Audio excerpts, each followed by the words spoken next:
जम्मू कश्मीर की सियासत में एक बार फिर बड़ा सियासी धमाका हुआ है। मुख्यमंत्री उमर अब्दुल्ला ने ऐसा दावा किया है जिसने राजनीति में भूचाल ला दिया है।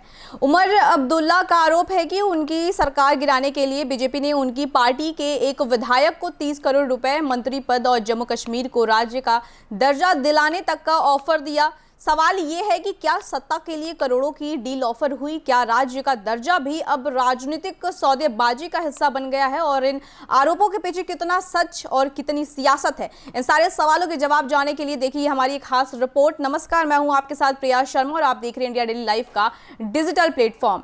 जम्मू कश्मीर की राजनीति में आरोपों का ऐसा विस्फोट हुआ है जिसने पूरे देश का ध्यान अपनी ओर खींच लिया है। मुख्यमंत्री उमर अब्दुल्ला ने दावा किया कि उनकी सरकार को अस्थिर करने की कोशिश की जा रही है। उन्होंने आरोप लगाया कि उनकी पार्टी के एक विधायक को बीजेपी की तरफ से संपर्क किया गया और उन्हें सरकार गिराने के बदले 30 करोड़ रुपए, मंत्री पद और जम्मू कश्मीर को पूर्ण राज्य का दर्जा दिलाने का प्रस्ताव दिया गया। उमर अब्दुल्ला का कहना है कि यह सिर्फ उनकी सरकार के खिलाफ साजिश नहीं बल्कि लोकतंत्र को कमजोर करने का कोशिश किया गया है।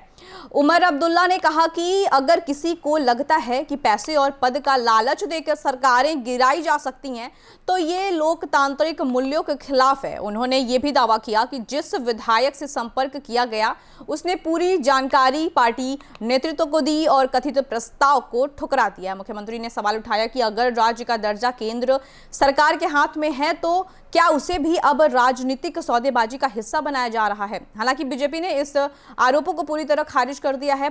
पार्टी नेताओं का कहना है कि उमर अब्दुल्ला अपनी सरकार की अंदरूनी कमजोरियों को छिपाने के लिए ऐसे बेबुनियाद आरोप लगा रहे हैं। बीजेपी का कहना है कि अगर मुख्यमंत्री के पास कोई सबूत है तो उसे सार्वजनिक करें या जांच एजेंसियों को सौंपे। बीजेपी का दावा है कि जम्मू कश्मीर में उनकी राजनीति लोकतांत्रिक तरीके से चलती है और सरकार गिराने जैसे किसी भी साजिश का सवाल ही नहीं उठता है। इस पूरे विवाद के बीच सबसे ज्यादा चर्चा जम्मू कश्मीर के राज्य का दर्जा को लेकर हो रही है। केंद्र सरकार पहले भी कई बार कह चुकी है कि उचित समय पर जम्मू कश्मीर को राज्य का दर्जा बहाल किया जाएगा, लेकिन अगर मुख्यमंत्री के आरोप सही हैं तो सवाल उठता है कि क्या इतनी बड़ी संवैधानिक प्रक्रिया को भी राजनीतिक ऑफर के तौर पर इस्तेमाल किया जा सकता है? वहीं विपक्ष इस मुद्दे पर केंद्र सरकार को घेरने में जुट गई है। फिलहाल के लिए इतना ही।